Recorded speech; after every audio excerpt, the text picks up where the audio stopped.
Super Smash Bros. Melee is...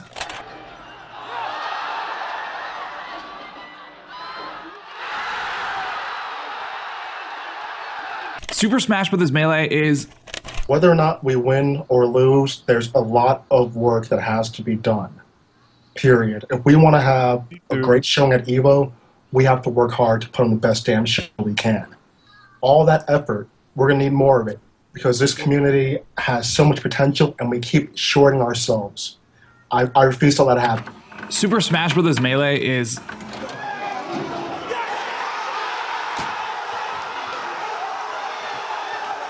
Super Smash Bros. Melee is so dope.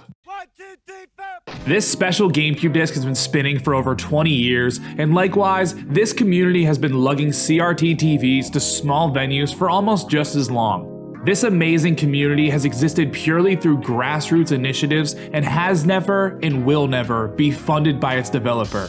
Every decision we've made, every rule that has been made up, and every leg of this journey has been decided in full by this community. Nintendo may own the legal rights to this property, but Nintendo does not own the legal rights to this scene. Throughout its existence, Melee has had many changes to its rule set. There is no one at the helm making executive decisions or is the true overlord of the scene. We make decisions and operate as a community. The amendments that have come in the past 20 years are vast and vibrant, but every change has a real story behind it. These are the times in Melee that we realize something might be broken. The times where we second-guessed everything we previously knew, and the times where we were divided about things we would literally laugh at now. Every time you complain about Allston Melee swearing, we fucking add another Captain Falcon sound effect, and here's Allston Melee's 10 times the rules changed in SSBM. Shouts out to Raise the Snail for the video suggestion, subscribe for weekly Melee content to help Allston Melee take over the world, and number 10, The Ancient Days. After debuting to the public in winter of 2001, Melee tournaments would be a thing, but almost like your friends hosting a Halo or a Call of Duty tournament. What we're saying is that 90% of the events that did exist for Melee's first year could be anywhere from 6 stock random pick every single stage to 1 stock items on free-for-all. Notably during this time, Japan was home to events like Premium Fight and the Japan United Smash Festa Round Robin series, and by the end of 2001, setups would look more 1v1 no items Fox only Final Destination and less Mario Party with the homies. In April 6 of 2002, a tournament created and promoted through Smash World forums, later known as a little thing called Smashboards, would be announced with the title Tournament Go. We've talked about Tournament Go, and specifically Matt Deasy's impact previously, and while in 2001 Tournament Go's debut would still be found with items on, there were a few other things that might have become a standard in our scene. Throughout 2002 to 2003, the TG series would help establish things like 4 stocks per game, double elimination brackets, best of 3s and best of 5s for final matches, and eventually things like the beginning of a basic counter system with Dave's stupid rule, but still allowing basically every stage. By Tournament Go 4 and 5, the TG series and events hosted by Matt Deasy were starting to become some of the last events with items on. With a regularly patched items list and either low or medium spawn rates depending on the attendees' votes still being featured at West Coast events, by late 2003, basically every event in the Midwest or the East Coast hadn't had items on for quite some time. By 2004, events like Game Over in our home of Massachusetts and Midwest events such as Bomb and the Flame of Bowser series would start to see a rule set most people picture when they think of old school Melee. Even with Game Over still opting to use 5 socks, we'd see things implemented into the rule set such as counterpick stages like Congo Jungle 64, Mute City, Corneria, Brinstar, Peach's Castle, and honestly many more, but also the starting stages being a random pick between all of the stages that we currently use in our rule set in 2021. From this point on, no major tournament series we're aware of would feature items on, and we'd enter the wacky counterpick era of Melee's rule set. While the Ancient Days don't have a ton of footage documenting the scene like we do now, 2002 Melee truly proved that this game has something deeper to it than just free-for-all family fun. Lastly, not only for this entry, but overall, we wanted to give a huge shout out to Edwin Budding for their amazing work uncovering the early days of Melee through real literature like the Book of Melee and the Smash History blog post series. A huge portion of our Melee history would have never been covered with so much detail without these precious resources, so again, hats off and a big honest thank you to Edwin Budding. Number 9, the bridge from old school Melee to a modern rule set. A decent way into 2004, we'd see the Melee community's rule set be literally all over the place. While there's a common consensus now that old school Melee used X stages, that's just really not so true. While the stages we talked about from 2004 would share resemblance at a few major events, it would take outside forces to really give Melee the closest thing it had to a community-wide rule set. The MLG Melee circuit in 04 would introduce a stage list that the community would adopt through the mid-2000s. With slight variations in 2004 to 2005, we'd see MLG's rule set consist of a random starting stage picked from the stage list that we currently use. It's worth noting that the idea of a random first stage stuck for a pretty decent chunk of time, and even as late as EVO 2007, we'd see an up-and-coming Mango beat #1 in the world M2K in a best-of-1 random stage pools match that just happened to land on Dreamland. Again, while MLG was the closest thing we had to a standard for early 2000s Melee, it was not nearly as widespread as our current rule sets are today. Throughout most of Smashboard's early conception, there was no true community-wide accepted rule set to point to for newer events, resulting in most tournaments from 2004 to even late 2010 using either deviations or completely different rule sets depending on the region and event. But that same site that had inspired TOs across the world to sprout up and host Melee events would lead to the first formation of a rule set that Melee could truly call standard. In late 2010, a curated group of TOs and top players created the Melee Backroom rule set, the first official community-wide stage list and set of rules Melee had ever had, with the help of opinions from TOs across the world. The group known as the Melee Backroom, or MBR, had used the examples of past TOs such as Sheridan and Plank, popularizing stage striking in a much less varied counterpick list. And by 2011, we'd see more than half of the current Melee events all using the stage list that we've grown to love today. And by 2012, that number was practically the entire community. Throughout the eras that featured these unconventional stage lists, time and time again, the community would see innovation that, honestly, we don't have anywhere close to today. And that might be for the better. While moments like wave shining an opponent off the Yoshi's Island hill were as cheap and bullshit as they seem now, someone really needed to exploit these situations in order to show how broken they were even back in 2007. Only time will tell if the things we debate today will be further changes to our current rule set, but chances are we might need a whole new Melee backroom if we do. Number 8, Matt.Zeb's refusal to accept a modern rule set. Matt.Zeb is a great friend of Allston Melee. Matt has been with us every step of the way, and in a past life, MDZ, the Melee tournament organizer, was known for some extraordinary accomplishments. But back in 2012, Matt.Zeb was a fucking dictator. For those who might be unaware of what Matt is like or how he spends his free time, fair warning, this is what Matt.Zeb thinks is fun. Also this. Fucking disgusting, I know. But what we're getting at is that Matt's version of having fun is completely different than a normal human being like you and I. But Matt is the type of person to let the reign of Corneria last for years longer than it should have. Matt is the type of person to allow New England tournaments to be plagued with Brinstar counterpicks from floaty mains for years after it was widely banned. While the world was moving towards a stage list that would feature only Pokemon stadiums like counterpick, as late as 2012, head TO MDZ was allowing basically all of the stages featured all the way back in 2004.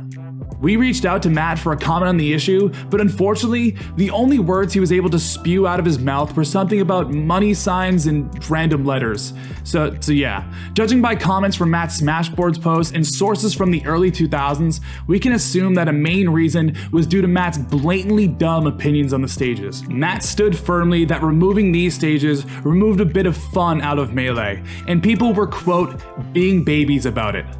Matt.Zeb, for better or worse, had a hand in all of the most important New England events in our early upbringing, and as assumed, almost every single one of these events were some of the last tournaments to ever feature a stage like Poké Floats. Number 7, double elimination brackets. In the past 5 years or so, with being able to change your bracket format with the click of a couple buttons, we've seen the Melee community stray further and further from double elimination brackets. Like we briefly mentioned, the format Matt DZ emulated from the FGC community has continued to be the standard 18 years later. While it has become relatively common for bigger events to use round-robin pools since the mid-2000s, if you find any modern bracket results from local venues hosting Melee on a weekday, you will very likely be looking at a good old-fashioned double elimination bracket. But that statement might not be so true in our near future. While local tournament organizers have continuously used double elimination mostly due to a limit of tournament setups, TOs have surely tested the water in recent times. Events like Don't Park on the Grass 2018 were some of the first national level tournaments to start experimenting with the bracket formats we've been accustomed to. With things like Redemption Ladder and the idea of giving the players going 0-2 something more out of their major experience and a possible way back into the bracket, later down the line, we also saw events do not so great with experimenting with bracket formats. But with the switch to online competitions, the bracket format is your oyster, I guess, and you can truly try anything your heart desires given enough entrants in a Smash GG bracket. This new netplay era is not limited by any number of setups. Events like TMT have been at the peak of innovation, running full ladder brackets across multiple days while still being considered a local event. In this weird time, there really is no such thing as not enough setups or we only have the venue for 5 hours. While the days of future in-person events may be plagued with similar issues we've already encountered, the Melee community has taken advantage of its ability to experiment to its heart's content, and maybe when we return, we'll be a little bit more aware of the benefits that other bracket formats bring to us. Number 6, cheesy Melee. This game can be so weird sometimes. Melee is littered with small intricacies and unintentional exploits that you could live a whole lifetime without discovering. There are almost hidden techniques in Melee that people have spent generations theorizing about, but for one reason or another, just never came to fruition. Things like Ness's Thunder Jacket or Samus's Super Wave Dash have become poster boys for task dreamers, and the people successfully getting yo-yo glitched twice a game will undoubtedly scream about Melee being broken. But you think this is broken? You think the things that are on the borderline of legal are bad? Let's take a quick deep dive into the world of cheesy Melee and the things that this community had to ban from tournament play. While the Ice Climbers have taken a brunt of hate solely because of their ability to infinite off a grab, Icy secretly have something that is much more broken than Wobbling. The freeze glitch is the act of connecting an Icy side B as your AI friend is throwing the opponent at a precise moment, resulting in a very weird state of Melee. While the Icies are able to hit and regrab off the frozen opponents, if the other player happens to SDI to a position that the Icies can't reach with the grab, everyone's just kind of fucked. Because of this and the inability to use it for nothing but stalling out a game, Icies have been barred for using the freeze glitch for quite some time. And speaking of, stalling is a more complex issue. While things like freeze glitch do technically fall into the stalling territory, Smash Wiki, yes we just use Wikipedia as a source, describes stalling as any strategy that avoids all fighting conflict with the goal of making the game unplayable or winning a match by going to timeout. And that is honestly subjective. Our good friends Junebug and Melee Stats have covered this topic from a couple different directions, and we highly recommend and have linked in the descriptions their videos on the subject. The act of preventing stalling is a note that is constantly looked over in our Melee rulebook. The blatant things like a Puff endlessly using Rising Pound or two Luigis trying to Luigi ladder and stalling out doubles are easy to identify and ban. But something like Mewtwo grabbing the ledge 500 times one game have been a gray area for whether or not that falls into the initial stalling rule. Which brings us to our final cheese, a ledge grab limit.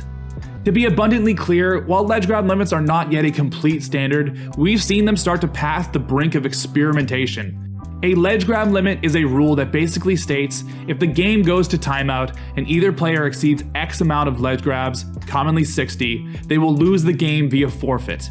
In the past couple years, ledge grab limits have truly transcended past the just half joke it might have initially been, and are really one of the most recent updates to our Melee rulebook. While you will not be hard-pressed to find an argument against it, ledge grab limits really set out to accomplish one goal: make Melee less cheesy. Number 5, the constant flip-flop of wobbling. In the early 2000s, a technique coming from Japan would be proven possible, although banned in Japan almost immediately. Meanwhile, in the US, as early as 2003, the technique would be sparsely seen at events and eventually miscredited to the legendary player Wobbles. Wobbles, and equally notable sometimes for different reasons chewed at, would truly popularize the technique at the highest level. While it may seem like a recent hot topic, we'd see wobbling become a controversial debate, splitting the scene as early as Chudat's run at MLG 2004. From 2004 to 2007, we'd see the first true flip-flop in legality for wobbling, with Pound 2 and FC Diamond, the two big events from 2007, taking different stances. And for a solid 5 more years, things wouldn't change that much. Major events would be in a constant flip-flop as to whether or not wobbling would be legal, with events like ESA 3 and ROM 2 keeping it banned, but Genesis 1 and Mango Juice allowing it. While there is an ongoing myth that EVO 2013 was the tournament to reignite the flame in an Icy's pummel, we're here to myth-busted down that myth. Mostly due to the specific organizers behind the events, 2013 would see an immediate home for wobbling in Melee. NorCal Regionals 2013, Kings of Cali 2, and Zenith 2013, all national level tournaments at the time, all had wobbling legal leading into EVO 2013.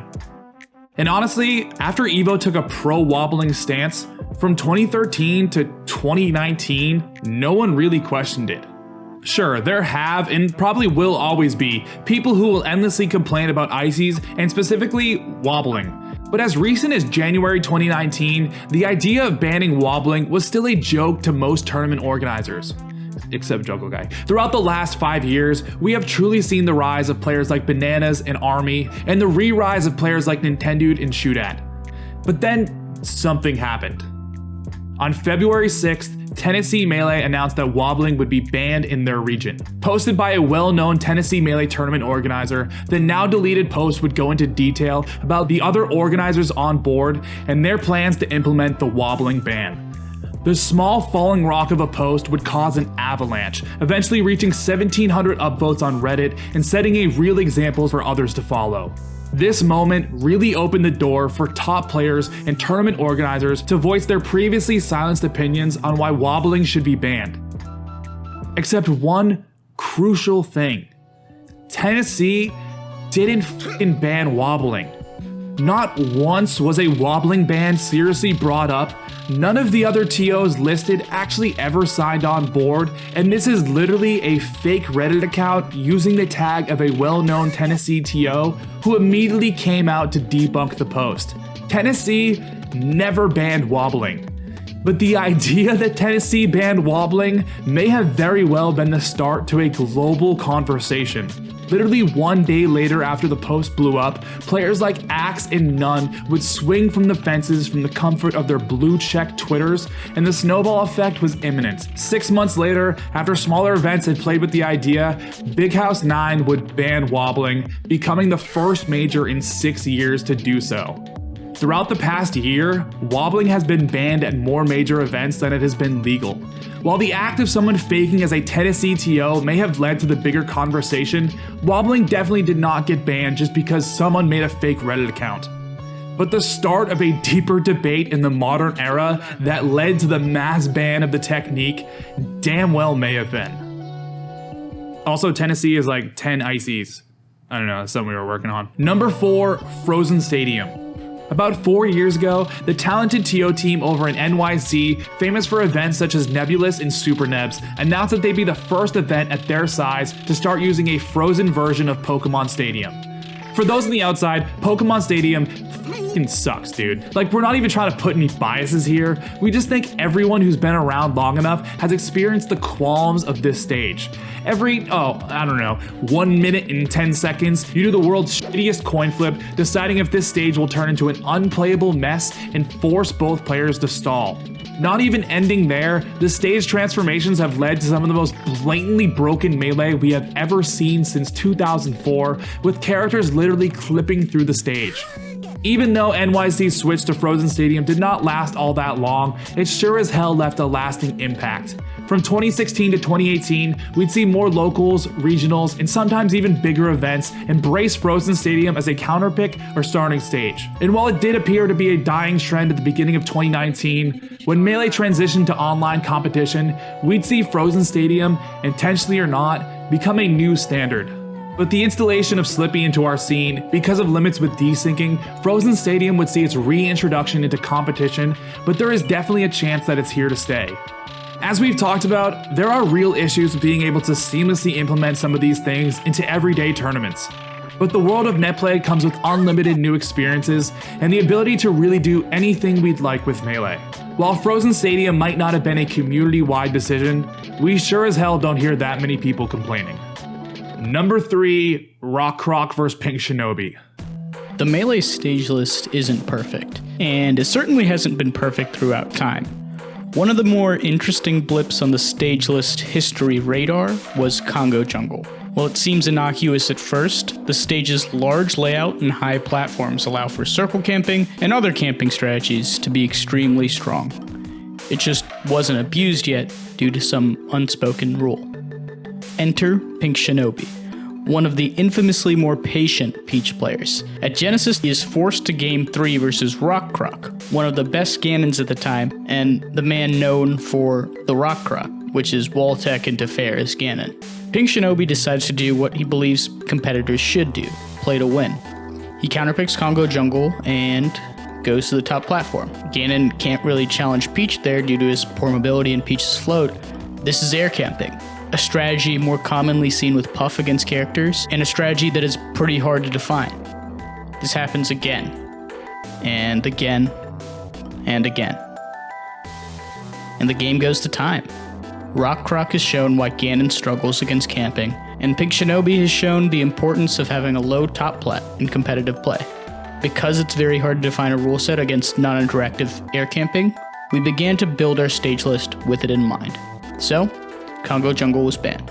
This has been Junebug, and shoutouts to Allston for having me. They're the homies. If you enjoyed this analysis, feel free to check out my channel. I get into the nerdy shit in Smash, and I'd love to have you around.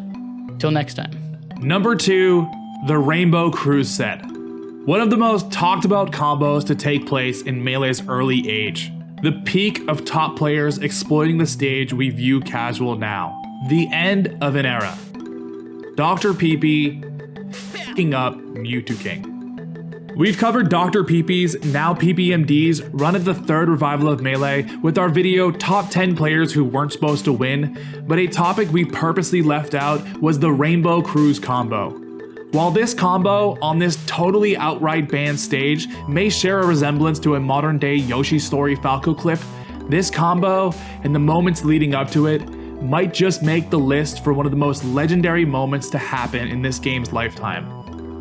By 2010, most top players had stopped opting for the wacky stages unless they were completely desperate, and a good portion of the top level had already been heavily advocating for a much less varied stage list.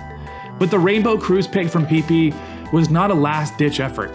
It was a counterpick Peepee had worked on and used in tournament previously, and this green Falco had spent the most time on deck of this sinking ship.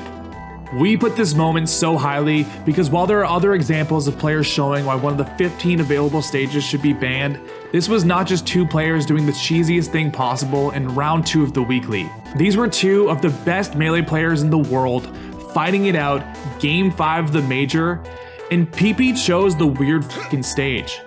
We must emphasize that prior to ROM 3, Dr. Peepee had never defeated Mewtwo King in tournament, only going as far as to take a single game, and sure as hell had never won a national level tournament. Leading up to a game 5, M2K's Marth and Sheik were on full display and starting to bring back the 0 to deaths and the dominance that those characters were known for. And then it happened. Game 5, Dr. Peepee countered M2K to Rainbow Cruise, showed an awareness of the stage's hazards no one had seen prior, and proceeded to almost invalidate any grab conversions or combo attempts M2K had due to stage control, technically, I guess. Peepee was in sync with the parts of the stage that benefit and enhance the game plan, and diligently avoided the stage hazards that could benefit M2K. Peepee clearly caught M2K off guard for most of the game, and by the end of it, we'd see a combo heard round the world.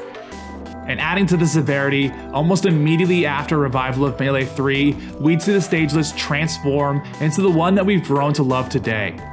This Game 5 first major win for PP very well could have been the last time a wacky stage was ever seen in singles bracket of a national level Melee event, and it is absolutely the moment Smash historians point to as the metaphorical last straw. And our number one time that the rules changed in Melee, UCF. Melee has come a long way. The days of bad capture cards will live on forever through the decade-old MP4s still on YouTube. Only time will tell how many more players will blossom and want to become involved because of things like Wombo Combo and the Smash documentary. The golden era of Melee is responsible for so many of the stories and narratives that drew new players to this scene. But this GameCube memory card, this seemingly nostalgic small piece of plastic may look like a home for kid-used Double Dash save file, but this is much more. This GameCube memory card was the start of a revolution of modding in the Melee community and the catalyst to teaching the complex mechanics hidden inside this game. While some looked at this as patching Melee, what we're actually trying to patch is the GameCube controller. Let's back up a bit. UCF stands for Universal Controller Fix. Nowadays, UCF can be found as a controller setting in practically any mod of Melee, but August 8, 2017 was the first time most people in the Melee community became aware of what UCF was. Dan Salvato is a true hero of Melee. The video they posted that August would absolutely give weight to this statement, but this was not Dan Salvato's introduction to modding Melee. With previous huge gifts to Melee such as the 20XX training hack pack and memory card based mod that enables you to turn your vanilla GameCube into a homebrewed training masterpiece, Dan Salvato had already provided a huge benefit to this scene. But UCF had set out to do something no Melee mod prior had ever tried: changing Melee for the better. Okay, we're gonna try to approach this next part with our best Melee stats impression in the most smartest of words, but if we fuck up and miss a nerdy detail, whatever, crucify us in the comments. But we highly encourage anyone curious on the deeper intricacies to check out videos like Universal Controller Fix, the GameCube Controller Project, and What is Snapback in GameCube Controllers for a professional's take on the matter. But to try to keep everything as high level as possible, the goal of UCF is to eliminate, or at the very least, alleviate the difference between GameCube controllers. Dan Salvato proposed and created a fix that could be implemented via the same memory card the 20XX hack pack had become famous for. With Shine 2017 and GTX being the first major level tournaments to implement UCF, after a few hiccups on the TO side, UCF would be met with a strong embrace from the Melee community on all sides. After starting to be implemented and commonplace at practically all Melee events, both local and national, we'd see a few Nintendo-sponsored events have to opt out of UCF due to legal reasons. But through continued innovation, the Melee community would find a way, and the same people who currently produce the Frame 1 box controller helped Big House create a portable plug-in version extremely similar to UCF without any modifications actually being done to Melee. The work of Dan Salvato really led to the myriad of benefits that we as a community have today. While we may have conformed to Nintendo's list of demands back in 2018, it did not stop us from continuing to give Melee the small improvements that we think it deserves. UCF helped create a world where maybe you don't need to spend $200 on a GameCube controller to play this game competitively. UCF helped create a world where we can fully untap Melee's potential and create a level playing battlefield. UCF helped create a world where maybe Melee is whatever we want it to be. There is no denying the accomplishments of this grassroots scene. What started out as Matt Deasy and friends finding a small function hall has become such a vast and growing community surrounding a 2-decade-old title, and no matter what Nintendo thinks or does, we're here for the next 2 decades of Melee. Cease and desist my fucking ass. There is no goddamn mountain high enough to stop us, and we will leave no stone unturned as we become the best grassroots scene in the world. We, the Melee community, have been through thick and thin just by finding the best way to competitively play this game. Tournament sets at this point may be limited to a strict 6 stages, but there is nothing stopping you from doing a disgusting combo on Brinstar just for the legacy of this scene. Throughout a strong 20 years of Melee, we saw a growing number of the stage list dwindle down over time, saw past tournament standards become casual play, and saw more than a few legendary stories that we will pass on to the people who come after us. We're excited about the debates and the possible implementations that come with this new era of Melee. More than ever, we know so much about the inner workings and the minute details that are hidden inside this game, and in a world with no developer support ever coming, we can truly do whatever the hell we want with Melee.